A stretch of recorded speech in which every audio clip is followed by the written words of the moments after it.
Welcome to the world of science fiction, where extraordinary tales come to life. Enjoy the journey. The acid scent of ion-burned air stung Thomas Archibald's nostrils as he surveyed the crash site. Twisted metal scattered across Amatria 9's desolate plains glinted under the dual suns, a cosmic shipwreck against the planet's rust-colored landscape. His atmospheric scanner beeped steadily, measuring radiation levels still within acceptable parameters. Barely. Base, I'm continuing the sweep. Impact zone appears abandoned, but I'm detecting anomalous energy signatures. Thomas adjusted his protective visor, its heads-up display highlighting structural hazards in pulsing red outlines. "Copy that, Dr. Archibald," crackled the voice of his research station coordinator. "Remember protocol. You've got 40 minutes before the atmospheric shift." Thomas ignored the warning.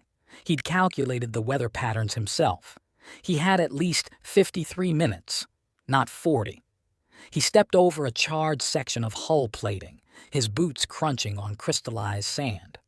3 weeks on this remote outpost had taught him that Amatrian authorities were excessive with their safety margins. A faint sound caught his attention, not mechanical, but organic. A whimper. Thomas froze, his trained eyes scanning the wreckage. Movement flickered behind an overturned cargo container. Drawing his multi-tool, he approached cautiously, calculating escape vectors and defensive positions instinctively. "Hello?" he called, keeping his voice steady. "I'm a scientist from Earth. I can help you." The whimpering stopped abruptly. Thomas crouched, peering through a jagged opening in the container. 2 bright blue eyes stared back at him from the shadows. A child's eyes, wide with terror. "It's okay," he said, softening his tone. "No one's going to hurt you." Slowly, a small purple-skinned figure emerged. A girl, no more than 6 years old, with delicate features that instantly registered as non-human yet remarkably humanoid. Her violet skin was smudged with dust and she clutched a singed, stuffed toy to her chest. "Are you injured?" Thomas asked, running a medical scanner over her. The readings confused him. Unfamiliar genetic markers, but clearly showing elevated stress hormones and mild dehydration. The girl said nothing, eyes darting nervously to the horizon, then back to Thomas. "I'm Thomas," he said, kneeling to her level, analytical mind already cataloging details. The quality of her tattered clothing suggested affluence. Her posture indicated formal training and deportment despite her age. Micro-expressions of hypervigilance suggested recent trauma. "What's your name?" he asked. She hesitated, then whispered, "Irina." "Irina," Thomas repeated, smiling. "That's a beautiful name. Where are your parents?" Her small shoulders tensed. "Only have Mama," she said in halting standard, then looked fearfully over her shoulder. Thomas followed her gaze but saw only the empty wasteland. "Is someone after you, Irina?" She nodded almost imperceptibly. "Let's get you somewhere safe," he decided, standing and offering his hand. "My research station has food, water, and medical supplies." Irina studied his hand for a long moment before taking it. Her small purple fingers felt cool against his skin. "Base, prepare emergency protocols," Thomas calmed. "I'm bringing in a survivor. Young female, non-terrestrial, appears to be Amatrian or similar species, possible refugee status." As they walked back to his rover, Thomas noticed how Irina constantly scanned their surroundings. Not random vigilance. She had a systematic pattern of observation that struck him as unusually sophisticated for a child. "You're safe now," he assured her. Irina's grip on his hand tightened, but she remained silent. 7 days later, Thomas stared at the Amatrian official across his lab desk, struggling to process what he'd just heard. "That can't possibly be correct," he said, tapping his stylus against his datapad. "I temporarily sheltered an orphan child. How does that translate to legal guardianship under your laws?" Administrator Parfait, a tall Amatrian with silvery skin and elongated features, blinked his 3 eyes in sequence, their cultural equivalent of a shrug. Statute 9.17K is quite clear, Dr. Archibly. By rescuing the child from disaster and providing sanctuary for more than 3 planetary cycles, you have initiated the guardian's claim. The law is ancient and fundamental to our society. Thomas glanced through the lab's interior window where Irina sat quietly drawing with a molecular modeling program he'd repurposed as an entertainment device. She'd barely spoken since her arrival, though her nightmares had gradually subsided. His research team had been unable to locate any information about her family or origin. Fine, Thomas conceded. Temporary guardianship. I can accept that responsibility until we locate her mother. Administrator Parfay's expression shifted to something Thomas couldn't quite interpret. Embarrassment, perhaps. That's the second provision of the statute. If the biological parent is located, you are legally required to form a union with them. Thomas choked on his coffee. A what? A union. What your species calls marriage. That's absurd. Thomas stood abruptly, his chair sliding back. I can't be forced to marry a complete stranger because of an archaic law. The energetic family is not a metaphor, Dr. Archibly. It is the foundation of our planetary stability. Parfay touched a small device on his wrist, projecting a holographic document between them. Our scientists have proven that the resonance between child, biological parent, and guardian creates a stabilizing field that affects not just the family unit, but the very fabric of our reality. Thomas pinched the bridge of his nose. Administrator, I'm a geneticist. I deal in empirical evidence and reproducible results. What you're describing sounds like mysticism, not science. Yet you chose to conduct research on Amatria 9, where the quantum field demonstrably responds to emotional bonds. Parfay's tone was maddeningly reasonable. Your very research proposal acknowledged these phenomena as fascinating anomalies to be studied, not as the basis for forced marriages, Thomas countered. The law is the law, Parfay said dryly. Should the biological parent appear, you must form a union or face expulsion from Amatria 9. Your research grant would be terminated, and the child would remain here under state care. Thomas calculated rapidly. 18 months of critical research, thousands of samples, millions in Earth Confederation funding, all jeopardized. Not to mention abandoning Irina, who had only just begun to trust him. And where exactly am I supposed to find this mother? Thomas asked sarcastically. In some cosmic phone directory. The laboratory doors slid open with a pneumatic hiss. Both men turned as a figure stepped through, tall, lithe, and unmistakably feminine. Her skin was a deeper violet than Irina's, almost midnight purple, contrasting dramatically with electric blue eyes that seemed to glow with inner light. She wore a form-fitting black exosuit that accentuated a figure that would be considered perfect by nearly any humanoid standard. Her features were angular but soft, crowned by silver-white hair pulled back in an intricate braid. Thomas's trained eye caught minute details in milliseconds, the microscopic irregularity in her gait suggesting a healed injury, the almost imperceptible tension in her shoulders, the faint scar along her neck partially concealed by her suit's collar. Most telling was the subtle tremor in her fingers as she produced an identification cylinder, nervousness disguised as confidence. "You took my daughter," she said, her voice smooth yet authoritative, with an accent Thomas couldn't place. "Now you take me as well." She extended the cylinder toward him, not Administrator Parfay, a deliberate choice that didn't escape Thomas's notice. Parfay stood immediately, bowing deeply. "Lady Kira, we had no record of your—" "I prefer to speak with the Guardian directly," she interrupted, her eyes never leaving Thomas. Thomas accepted the cylinder, activating its holographic display. Genetic verification confirmed a 99.7% maternal match to Irina, but something about the documentation struck him as peculiar, too perfect, too complete, as if prepared specifically for this moment. "Irina hasn't mentioned you," Thomas said carefully. "We were separated during the transport incident," Kira replied smoothly. I've been searching the debris field for days. A plausible explanation, yet Thomas noted she offered no emotional display over finding her lost child. No rush to see Irina. No tears of relief. She's right through there. Thomas gestured to the interior window. She's been through a lot. Kira's composure flickered for just an instant, genuine concern breaking through the facade. Is she injured? Physically? No. Emotionally? Thomas shrugged. She's resilient, but frightened. For the first time, Kira's gaze left Thomas to find her daughter through the glass. Something indefinable passed across her face. Pride, relief, and something deeper that Thomas couldn't identify.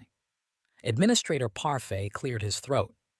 Given Lady Kira's appearance and verified identity, Statute 9.17K now requires formalization of your union within 3 planetary cycles.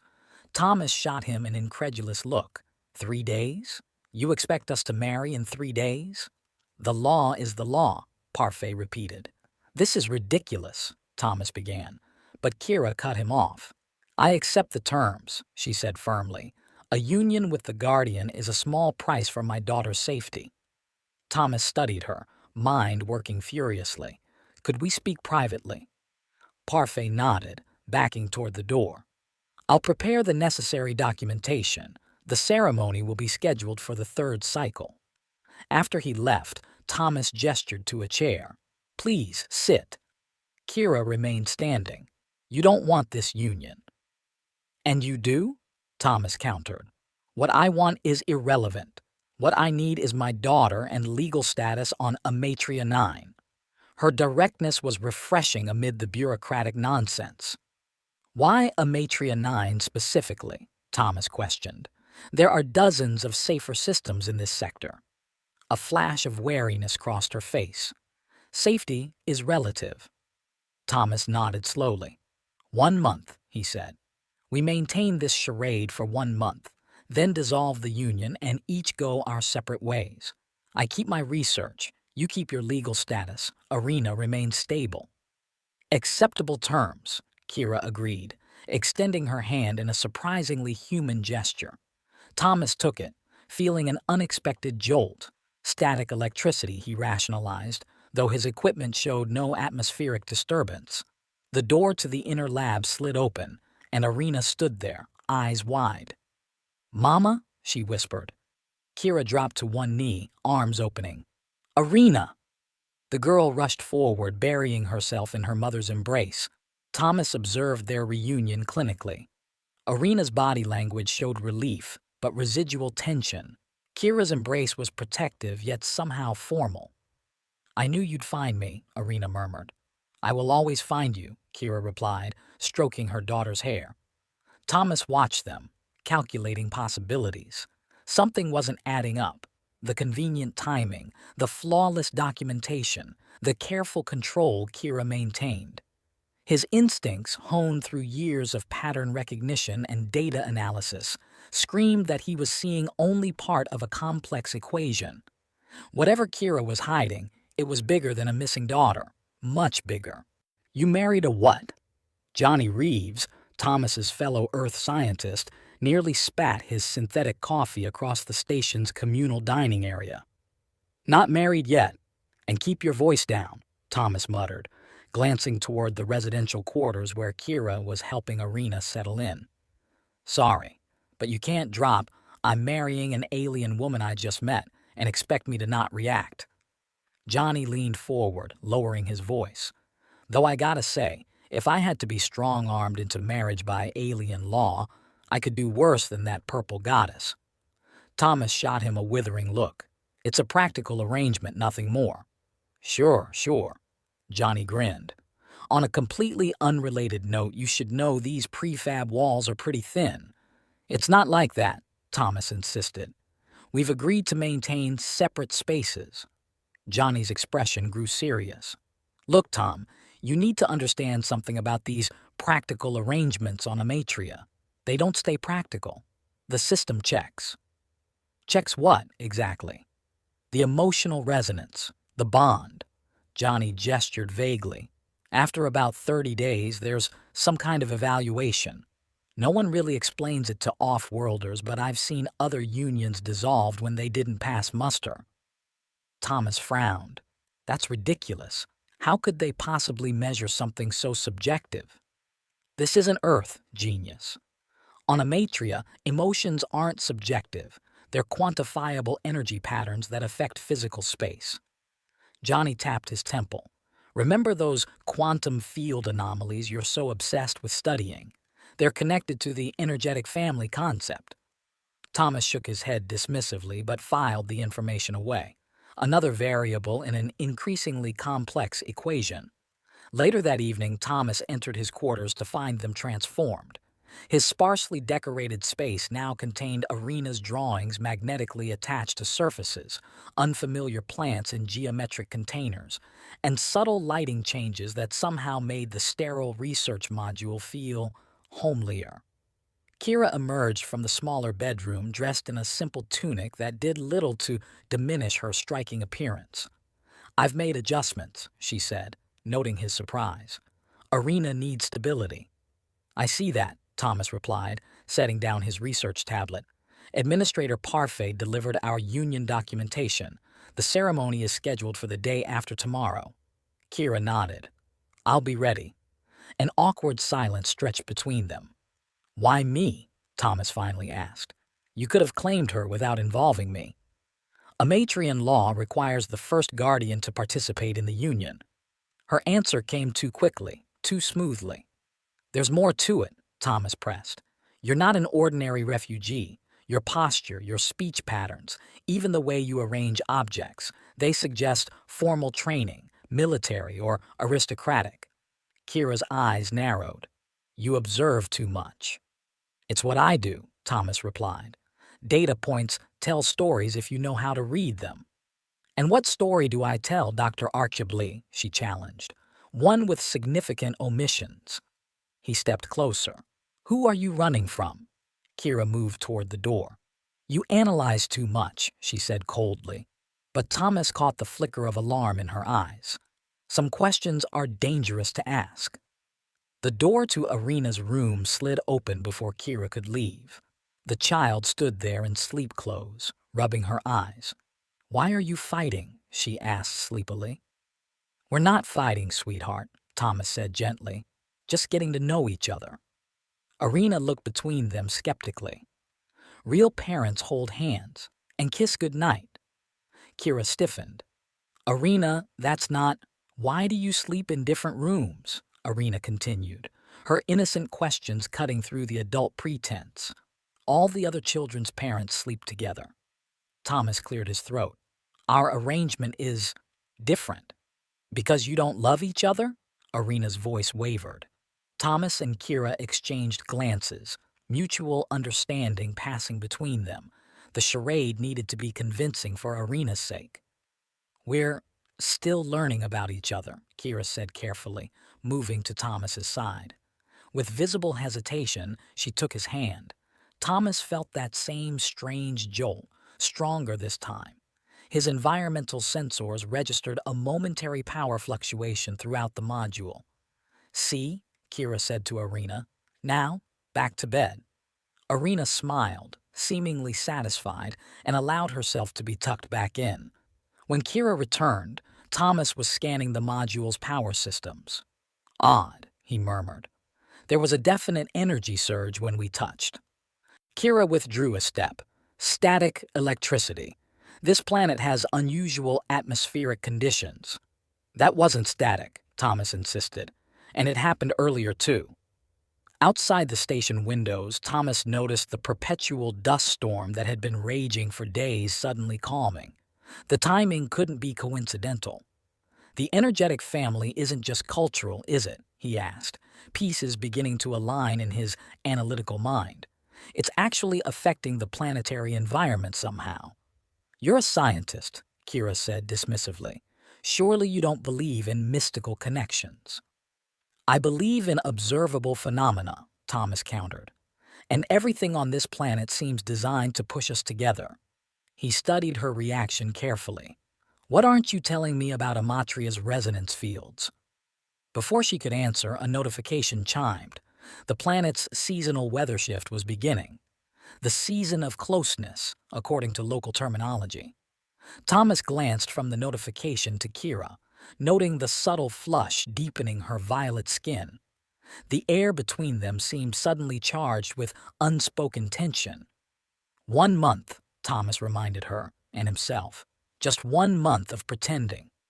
But as Amatria 9's atmosphere began its seasonal shift, intensifying emotional connections across the planet, they both knew their carefully constructed arrangement was about to be tested in ways neither had anticipated.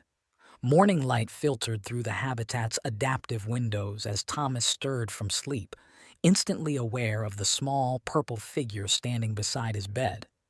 Irina stared at him with those electric blue eyes, clutching her stuffed toy.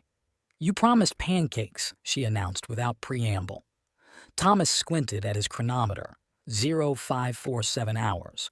"I promised pancakes after 0700, he corrected, voice rough with sleep. "Mama is trying to cook," Irina said, her expression grave. "There are flames." Thomas bolted upright. Flames? The scent of burning synthetic protein hit his nostrils as he sprinted to the kitchen unit. Kira stood before the cooking surface, prodding a blackened disc with a utensil. A small fire danced at the pan's edge. "Morning," she said calmly, as if combustion were a normal breakfast feature. Thomas lunged for the extinguisher, dousing the flames with a precise burst of suppression foam.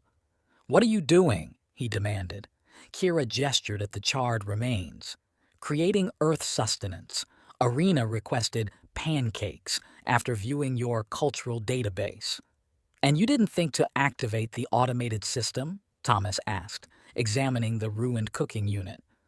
"Automation is for the weak," Kira declared, lifting her chin. "Royal tradition demands self-sufficiency in all survival skills." "Royal tradition," Thomas repeated, catching the slip. Interesting phrasing.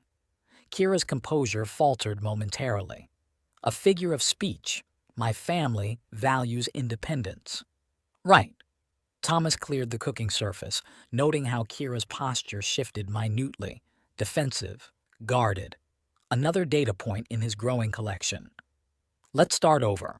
I'll show you how pancakes work." He guided her through the process, conscious of her proximity. The season of closeness had intensified overnight, manifesting as an almost electrical awareness of each other's movements.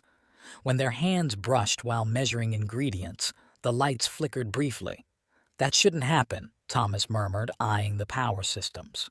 "Perhaps your wiring is faulty," Kira suggested too quickly. "My wiring is perfect," Thomas countered. "It's the planetary resonance field. It's affecting the electrical systems when you stand too close to the appliances," Kira interrupted, stepping away. "Humans generate significant static charge." Irina giggled from her perch at the counter. "You're silly. It happens when you touch each other, like when you were kissing yesterday." Thomas froze. I saw you," Irina insisted. "When you were fighting, then you stopped fighting." Kira busied herself with the batter, avoiding Thomas's eyes. "Children imagine things." "I didn't imagine the power surge," Thomas said quietly. Breakfast proceeded in awkward silence until Irina piped up. "Why do humans call the pancakes flapjacks? They don't flap, and they're not jacks." The absurdity broke the tension, and Thomas found himself laughing. To his surprise, Kira joined in, her laughter melodic and unexpectedly genuine. "Earth terminology evolved from ancient usage patterns," Thomas explained, smiling. "Sometimes words stick around long after they stop making literal sense. Like family," Irina said, casually devastating in her innocence. "You say we're a family, but you act strange. Other families don't have special rules about not touching." Kira abruptly stood, clearing dishes with mechanical precision. "Time for your educational modules."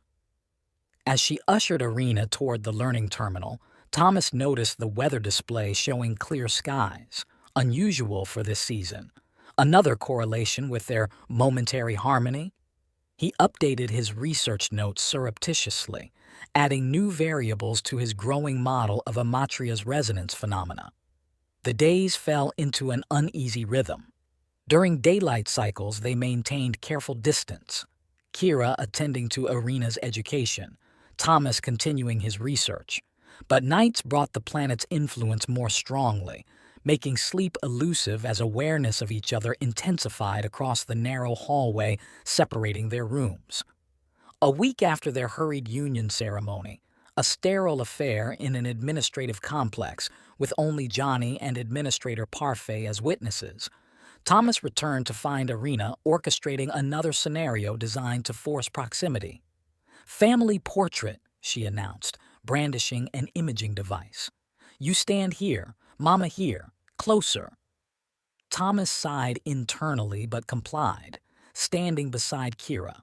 The moment their shoulders touched, the habitat's environmental controls surged, dropping the temperature by several degrees. "Fascinating," Thomas murmured. "Statistical anomaly," Kira countered. "The 17th such anomaly today," Thomas noted. "That's beyond coincidence." "Smile," Irina commanded, seemingly oblivious to the tension.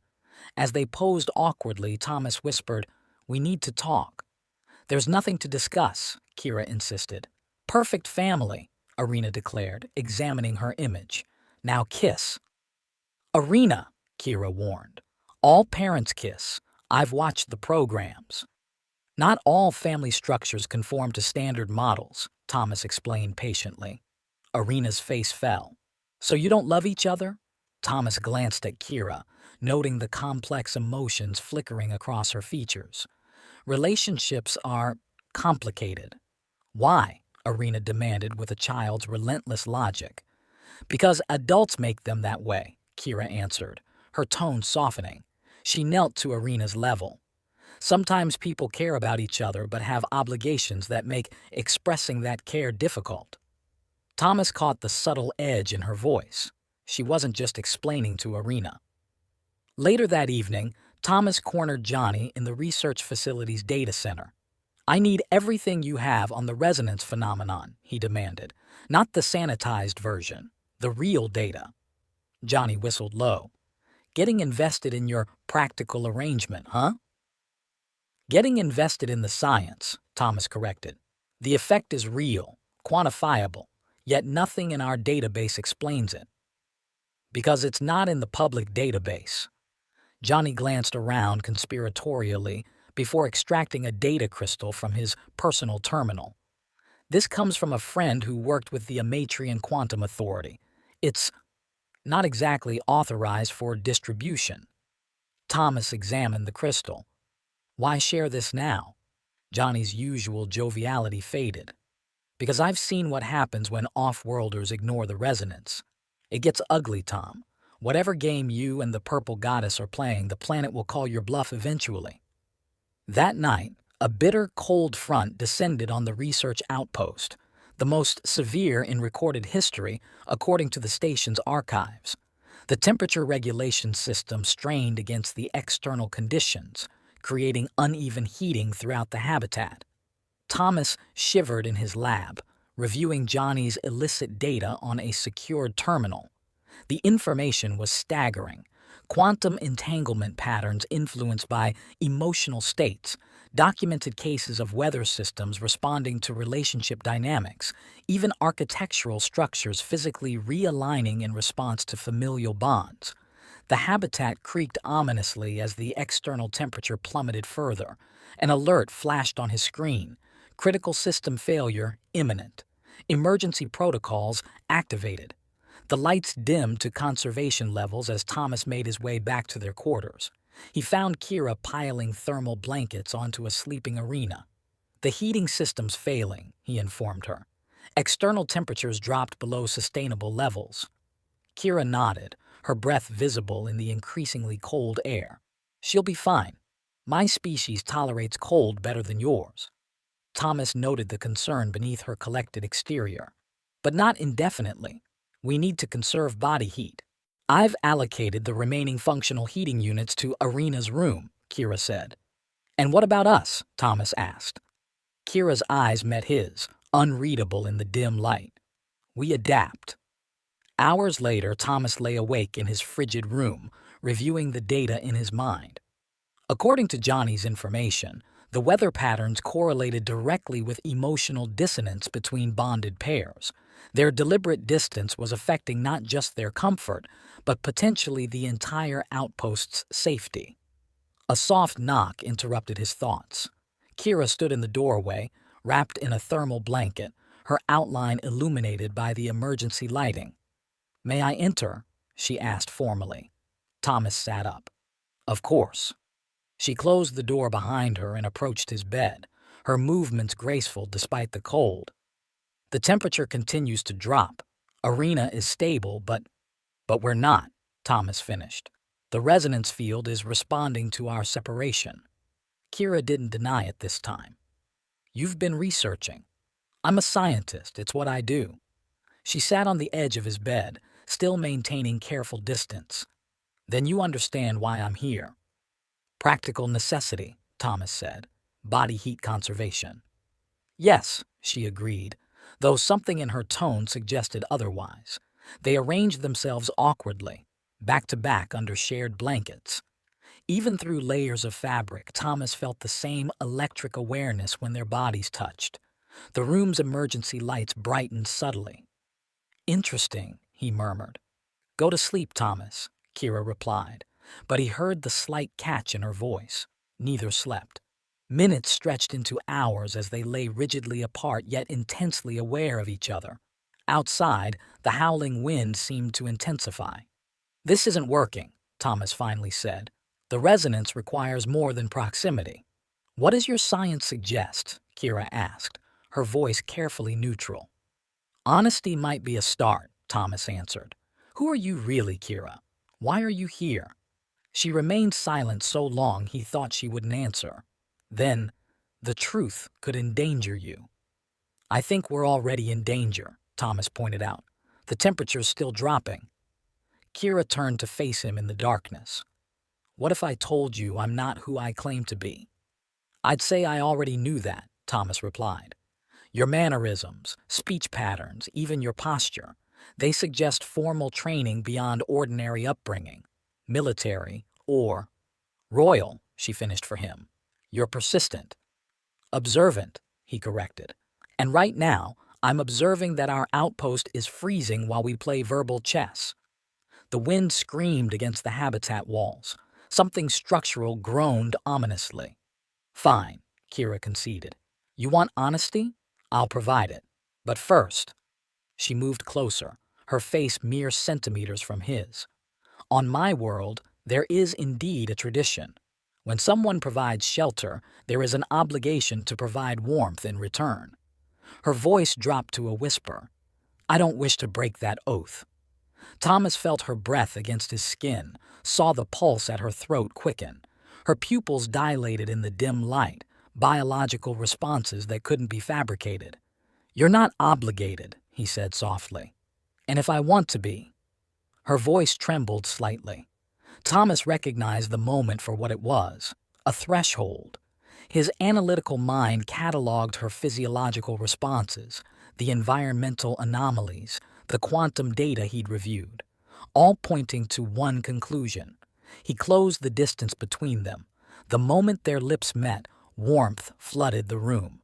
The emergency lights flared brilliantly, then stabilized at full power.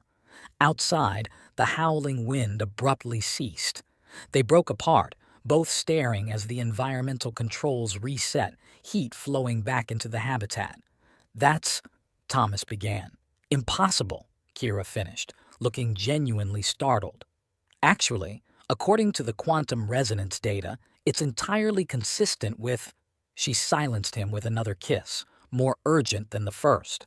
Bioelectric patterns illuminated her skin, intricate luminescent designs appearing across her violet flesh like living circuitry. The sight captivated Thomas, a phenomenon no Earth scientist had documented. "Your skin," he murmured against her lips. "Emotional response patterns," she explained breathlessly. "They reveal what we try to hide." "And what are they revealing now?" he asked. Instead of answering, she drew him closer. Their embrace deepened, years of scientific skepticism dissolving against undeniable evidence. Every touch amplified the effect. Systems throughout the habitat coming back online, plants in his research area visibly growing, atmospheric readings outside showing rapid stabilization. Later, as they lay entwined, Kira traced patterns on his chest. You deserved honesty from the beginning. I am Kira Sarn Lior, former sovereign of the 8th House of Sarn Lion. A queen, Thomas said, pieces falling into place. Exiled queen, she corrected. Overthrown when I refused a strategic marriage alliance with Regent Moran Valors. He seized power, and I escaped with Arena. Her fingers stilled. She's not just my daughter, she carries the Heart Core, an ancient artifact that binds to royal bloodlines. It's why they hunt us. Thomas absorbed this, connecting it with the resonance data. The artifact, it amplifies the quantum field effects. Yes, in the right hands it stabilizes not just families but entire planetary systems. In the wrong hands, it becomes a weapon, Thomas concluded.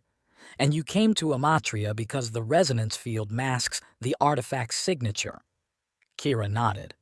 I intended to use our union purely as cover, legal protection while I gathered resources to reclaim my throne. She met his eyes. I didn't expect this, Thomas finished, gesturing to the now functioning habitat around them. Neither did I. Morning brought unwelcome surprise. Thomas awoke to find someone sitting on his chest, staring at his face from uncomfortably close range. Not Kira, another purple-skinned woman with flame-red hair and sharper features. So, you're the human who married my sister, she said casually, as if straddling strangers was perfectly normal behavior. Smaller than I expected. Thomas reacted instinctively, twisting to dislodge the intruder. She countered with practiced ease, pinning him with surprising strength. Khalida, Kira's voice cut through the struggle. Release him immediately. The redhead, Khalida, smirked but complied, rolling gracefully to her feet. Just assessing your mate's reflexes, inadequate but not hopeless. Thomas sat up, assessing the newcomer. Same regal bearing as Kira, but wilder, less controlled. Your sister, I presume. Royal Guard Commander Khalida Sarn Lior, she introduced herself with a mock bow, and I bring most unwelcome news. Her playful demeanor vanished. Valors has dispatched a hunter, high-grade assassin, biotracker implants. He's already on Amatria. Kira paled. How long? Days, not weeks, Khalida answered grimly. We need to move. Thomas watched realization transform Kira from the woman who'd shared his bed into a monarch planning for war. She straightened, voice hardening. Prepare transport options. 3 contingencies minimum. Khalida nodded and departed to make arrangements. Alone again, Kira turned to Thomas. I never intended to bring this danger to you.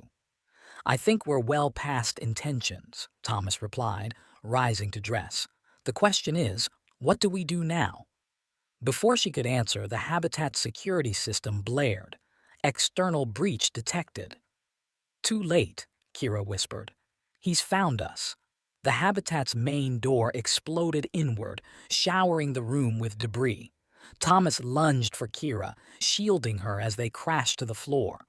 Through the smoke stepped a humanoid figure in adaptive armor, its surface rippling to match the surroundings. Arena, Thomas whispered urgently to Kira. Where is she? Side chamber, Kira breathed, eyes locked on the assassin. The hunter's helmet retracted, revealing gray features stretched over an artificial skeletal structure. Not fully organic, a bioengineered killing machine. His eyes glowed with targeting implants as they locked onto Kira. Queen Sarn Lior, the hunter announced, voice modulated to an inhuman register. Regent Valors sends his regards. He raised a pulse weapon.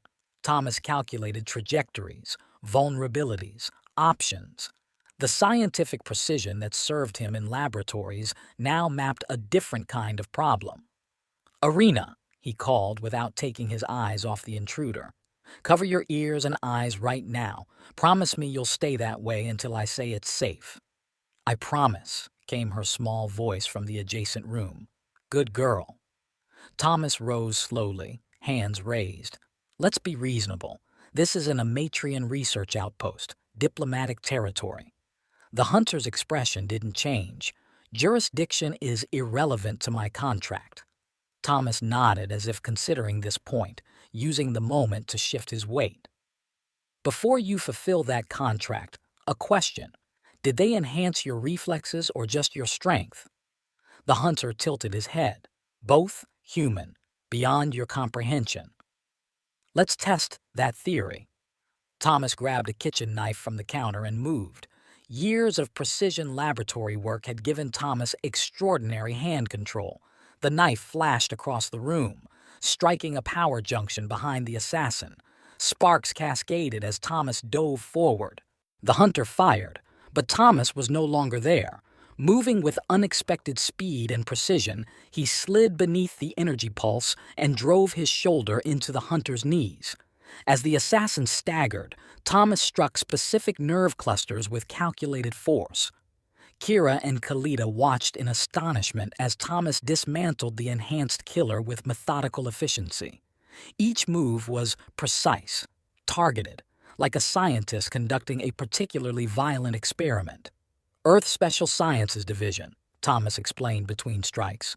"Before I became a geneticist." He caught the hunter's arm, redirecting the weapon, specialized in biomechanical countermeasures. The fight ended brutally. The hunter collapsed, neural systems overloaded, knife embedded in a critical junction of his enhanced anatomy. Silence fell. Thomas turned to Kira, blood spattered across his face. "You can come out now, Arena. The game is over." Later, as both sons of Amatria 9 descended toward the horizon, Thomas and Kira stood on the habitat's observation balcony. The assassin's remains had been secured for analysis. Arena settled with her aunt. The immediate danger passed. "You're not just a scientist," Kira said softly. "I am now," Thomas replied. "The rest was another life. You saved us." She turned to face him, the dual sunset casting her violet skin in amber and crimson. "Why? You could have stepped aside. This wasn't your fight." Thomas considered her question with his typical thoroughness. "Initially, it was logical. Your presence stabilizes the resonance field. Without you, my research would fail. And now?" Her eyes searched his. "Now I have insufficient data to maintain that explanation." He reached for her hand, noting how their merged bioelectric fields created visible ripples in the air between them. "The evidence suggests another hypothesis." Kira moved closer, pressing against him as they watched the twin suns sink below the horizon. "You've become more to me than I ever intended," she whispered. "More than shelter, more than safety, more than a convenient legal arrangement." "I've noticed," Thomas replied with uncharacteristic softness. She looked up at him, the luminescent patterns on her skin pulsing in rhythm with her heartbeat. "You've become someone I never thought to find, and not just for residency status." The Amatrian sky blazed with impossible colors as their lips met, the resonance field around them shimmering visibly. For once, Thomas didn't analyze the phenomenon. Some data points required experience over explanation. The morning after the assassination attempt, Thomas found Kalita and Kira huddled over a holographic star chart in the habitat's common area. Their voices dropped to whispers when he entered, but the tension in their postures told him everything.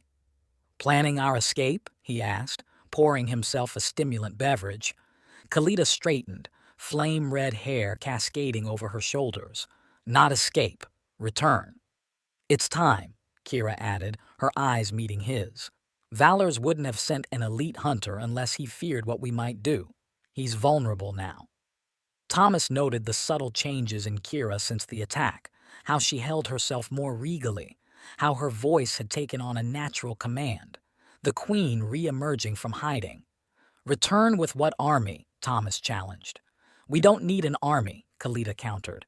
We need this. She pulled a data crystal from her pocket and activated it. A holographic simulation of Arena appeared, but with her internal biology highlighted, specifically a pulsing crystalline formation embedded near her heart. The heart core, Thomas whispered, recognizing it from the data he'd studied. The resonance artifact. When activated by the true royal bloodline, it emits a specific quantum signature, Kira explained. Our ancestors used it to verify succession for millennia. The throne room of Sarn Lion is constructed to recognize and respond only to that signature. So we just need to get Arena to the throne room and— No, Kira cut him off. Arena carries the artifact, but she can't activate it alone. It requires the full royal lineage, mother and father, in perfect resonance. Thomas froze. Father? Khalida snorted. See? I told you he'd be slow to understand. Kira shot her sister a warning glance before turning back to Thomas. The heart core operates on the same principles as Amatria's resonance fields. Emotional bonds create physical effects. For the artifact to activate, it needs the energy generated by a complete family bond. You mean us, Thomas said flatly. Our arrangement needs to be real enough to trigger this thing. Not just real, Khalida interjected. Perfect harmony, complete resonance, true union. Thomas pushed away from the table, mind racing. You're telling me that your plan all along was to use me, to use our fake marriage, to power some ancient royal technology? No, Kira said firmly. My plan was survival, nothing more. I never intended. She faltered. To feel something real? Thomas finished. The silence that followed was deafening. Whatever you two did last night, Khalida said, breaking the tension, it registered on planetary sensors. The resonance readings were off the charts. You've already started the process. Thomas turned to find Arena standing in the doorway, watching them with those unnervingly perceptive eyes. Is that why I had the dream? About the shining castle? Kira rushed to her, kneeling. What dream, sweetheart? The Crystal Castle. It was calling us home. Arena looked to Thomas. All of us. Thomas felt the weight of 3 pairs of eyes on him. You want to use her as a weapon, he said, the words tasting bitter. Your own daughter. I want to restore her birthright, Kira countered. And yes, I need you to do it. I won't put her in danger. She's already in danger, Khalida snapped. Valors will send more hunters, bigger ones, with bigger guns. I won't use our daughter as a weapon, Thomas repeated, the words slipping out before he could catch them. Our daughter. Kira's eyes widened slightly at his choice of words, but she said nothing. Thomas glanced from Kira to Arena, seeing the unmistakable physical resemblance, the same determined set to their jaws. When had the frightened child from the crash site become his? When had this charade become something he'd fight to protect? There must be another way, he insisted. There isn't, Khalida said bluntly, but there is someone who can explain it better than we can. Krolon wasn't what Thomas expected from a priest. The Amatrian resonance minister wore no special garments, only simple attire with intricate circuit-like patterns that echoed the bioluminescent markings on Kira's skin.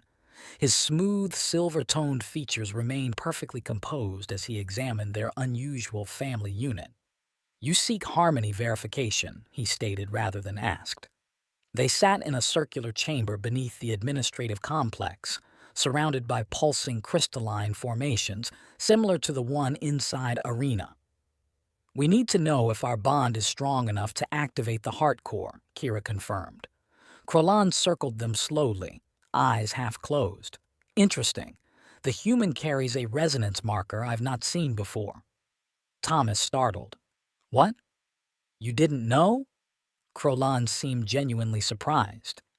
You bear an ancestral connection to our quantum fields, a genetic resonance signature that predates your arrival on Amatria 9. That's impossible, Thomas objected. I'm pure Earth stock. My genetics are thoroughly documented. Yet here you are, Krolon observed, responding to our fields, forming connections that should take years to develop in mere days, understanding concepts that confound most off-worlders. He pressed his palm against a crystal, which illuminated in response. The light pulsed through the chamber, causing smaller crystals to activate in sequence until they all glowed in perfect synchronization. "You are not here by accident, Thomas Archibly," Crolon said solemnly. "The system chose you." "What system?" "The quantum resonance network that maintains stability across our connected worlds. It seeks balance when disruptions occur." He turned to Kira, like a queen forced from her throne. Thomas's analytical mind rebelled against the mystical explanation, but the scientist in him couldn't deny the evidence of his own experience. The weather changes, the power fluctuations, the inexplicable connection he'd formed with Kira and Irina. "The verification ritual will test the true strength of your bond," Crolon continued. "Not just physical attraction or convenient arrangement, but deep quantum entanglement." "And if we fail?" Thomas asked. Crolon's expression darkened. "Catastrophic resonance cascade. In simple terms, you'd tear a hole in the fabric of reality." "Great," Thomas muttered. "No pressure." The ritual chamber changed as Crolon activated the full array. The floor beneath them transformed into a pool of liquid crystal that somehow remained solid enough to stand on. The walls dissolved into a star field that stretched infinitely in all directions. "You will now experience complete neural transparency," Crolon explained. "No thoughts hidden, no emotions concealed. Perfect resonance requires perfect honesty." Thomas felt panic rise. "Wait, I'm not—" But it was too late. The crystal floor beneath them flared, and Thomas felt his consciousness expanding, reaching toward Kira's. Her mind touched his, tentative at first, then more boldly. Images flooded between them, his childhood on Earth isolated and brilliant, her royal upbringing privileged but lonely, his decision to join special sciences, then the guilt that drove him to genetic research instead, her refusal to marry Valors, the coup, her desperate flight with Irina. Emotions followed, his initial suspicion of her, gradually transforming into fascination, then desire, then something deeper he hardly dared name, her fear, her pride, her growing trust in him, her surprise at finding connection where she'd sought only shelter. "I never intended to use you," her thoughts came clearly. "At first, yes, but then—" "I know," he responded silently. "I see it all now." The star field around them blazed suddenly, coalescing into a dazzling nova of light. Thomas felt something unlock within himself, a dormant capability, a resonance pattern that had always been part of his genetic code but never activated. "Extraordinary," Crolon whispered from somewhere distant. "The human bears the progenitor's mark." The vision shifted. Thomas saw, they both saw, ancient beings from Earth traveling to Amatria eons ago, sharing genetic material, establishing the resonance network that would one day span multiple worlds. He saw his own distant ancestor, a scientist like himself, helping create the very system that now bound them together.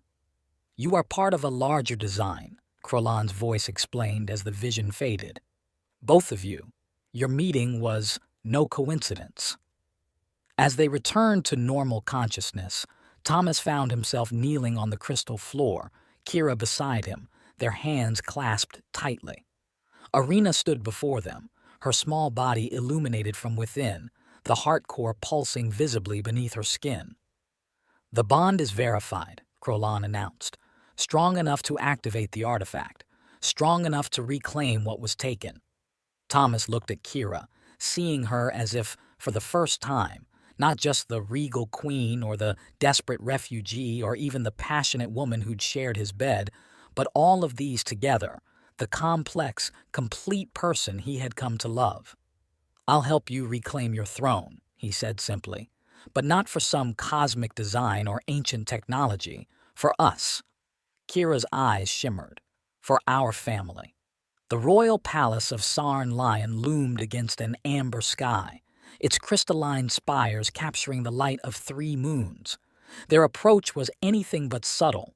Kalita had insisted on a traditional royal procession, complete with the distinctive hovercraft reserved for the sovereign. "If we're going to do this, we do it properly," she declared. "No skulking in shadows. A queen returns to claim her throne." Thomas monitored the security grid from within the craft, noting the palace defenses activating as they approached. "Valor's knows we're coming." "Good," Kira replied, resplendent in traditional royal attire, a form-fitting armor suit with glowing circuit patterns that enhanced her natural bioluminescence. "Let him prepare. It won't matter." Thomas had spent the journey from Amatria strategizing, calculating variables, planning for contingencies. His scientific mind, combined with his special sciences tactical training, had produced a multi-layered approach. But the core of the plan relied on something science couldn't fully explain: the resonance between them. Their craft landed in the central courtyard, met by a contingent of heavily armed palace guards. At their center stood Regent Moran Valors, tall, imposing, with the same violet skin as Kira, but masculine features hardened by ambition. "The exile returns," he called out as they descended from the craft, with her half-breed child and alien consort. How touching.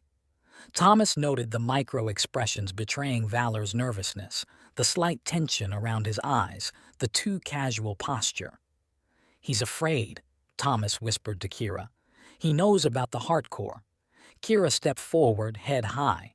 "I return to claim what is mine by birth and by law, Moran. Stand aside." "The law changed in your absence," Valor sneered. "No female may hold the throne without a proper consort of pure Sa'arn bloodline." He gestured dismissively at Thomas. "This creature hardly qualifies." "Yet I bear the progenitor's mark," Thomas spoke up, causing a ripple of surprise among the guards. "My bloodline predates your civilization, Regent." Valors faltered momentarily before recovering. "Impossible. You're bluffing." "Test me," Thomas challenged. "Or are you afraid of what the royal verifiers might find?" It was a calculated gamble. Thomas had studied the cultural protocols during their journey. The regent couldn't refuse a formal claim without appearing weak. "Very well," Valors conceded with false confidence. "To the throne room. Let the ancient systems judge your ridiculous claims." As they proceeded through the palace, Thomas positioned himself precisely. Kira on his left, Arena between them, Kalita covering their rear. The formation wasn't just ceremonial. It optimized the resonance field they generated together. The throne room's massive doors recognized Kira immediately, sliding open at her approach. Inside, a vast chamber of living crystal awaited, centered around a dais holding two thrones, one large, one smaller. "The verification system has been modified," Valors announced smugly. "It now requires my authorization to—" He stopped mid-sentence as Arena stepped forward, the heart core within her chest beginning to glow. The light spread through her, then extended outward, forming tendrils that connected to Kira and Thomas. "What is this?" Valors demanded, backing away. "Guards, seize them!" But the guards remained frozen, transfixed by the spectacle unfolding before them. The resonance field expanded, washing over the entire chamber in waves of pulsing energy. Wherever it touched, the crystal architecture responded, reshaping, realigning, recognizing. Thomas felt Kira's mind touch his again, their consciousness merging as it had during the verification ritual. Together, they directed the resonance wave, using Arena as its focal point. The throne room transformed. Security systems deactivated, hidden passages revealed themselves, and the thrones themselves shifted, the material flowing like liquid before re-solidifying into 3 seats instead of 2. "Impossible," Valors whispered, his composure finally cracking. He drew a weapon, aiming it at Kira. "If I can't have the throne—" Thomas moved faster than thought, the resonance field enhancing his reflexes. He intercepted Valors, disarming him with the same clinical precision he'd used against the hunter. "It's over, Regent," Thomas stated calmly, holding the man immobile. Valor's eyes burned with hatred. "You chose him over me," he spat at Kira. "An alien scientist over your own kind. If you preferred a foreigner's bed to mine, you're unworthy of the throne." Thomas maintained his grip but allowed Valor's to face Kira. "She didn't choose between us," he said evenly, meeting the regent's gaze. "She chose between love and control, between partnership and possession. That's her true strength. She understands that power shared isn't power diminished." Kira approached, the resonance field surrounding her like a visible aura of authority. "You never understood our most sacred law, Moran. The throne doesn't demand submission. It demands balance." With a gesture, she summoned palace officials who had been waiting outside the chamber. "Take him away. He will face justice according to our laws." As Valor's was led away, the resonance field stabilized, settling into the architecture of the throne room itself. The palace had recognized its true sovereign. Later that evening, Kira addressed her people from the palace balcony. Thousands had gathered in the central plaza below, drawn by news of their queen's return. Thomas stood slightly behind her, with Arena between them. "Today marks not just my return," Kira proclaimed, her voice carrying effortlessly across the crowd, "but the beginning of a new era for Sarn Lion and all connected worlds. The ancient ways are validated but also renewed." She turned, gesturing to Thomas. "This man came to our neighboring world as a scientist, seeking to understand the quantum resonance that binds our civilizations. He found more than data. He found family. Not through obligation, but through choice." Thomas stepped forward at her signal, feeling thousands of eyes upon him. He'd never sought the spotlight, preferring the isolation of his lab. But nothing about his life had followed expected patterns since finding Arena in that wreckage. "You want a queen," he said, his voice carrying across the hushed crowd. "Here she stands. And me? I just wanted to take one step forward. It turned into three, all the way to her heart." The crowd erupted in approval, a response to their words but also to the visible manifestation of their bond. The resonance field rippled outward, touching everyone in the plaza, creating a moment of shared connection that transcended language. The changes came swiftly after that. The reform decree was issued jointly, applying to both Sarn Lion and Amatria 9. The energetic family remained fundamental, but now based on choice rather than compulsion. Unions formed through genuine bonds, not legal requirements. Thomas established a new research institute dedicated to studying the quantum connections between their worlds, integrating Earth science with the ancient knowledge of Sarn Lion. Kira ruled with wisdom and compassion, her experiences as an exile giving her unique insight into her people's needs. And Arena thrived, no longer just a vessel for an ancient artifact but a child growing up secure in the knowledge that her family, unusual as it might be, was bound by something stronger than law or tradition. In the royal chambers that night, Thomas stood by the window, watching the three moons of Sarn Lion create shifting patterns of light across the Crystal City. The scientist in him still marveled at the quantum principles underlying everything he'd experienced, the measurable effects of emotional bonds, the biological technology that responded to consciousness itself. Warm arms encircled him from behind as Kira joined him at the window. "Analyzing again?" she murmured against his ear. "I can practically hear your brain calculating variables." Thomas smiled. "Old habits. There's still so much to understand about the resonance network." "We have time," she reminded him, turning him to face her. The royal regalia was gone now, replaced by simpler attire that reminded him of their days in his small research habitat. A lifetime, in fact.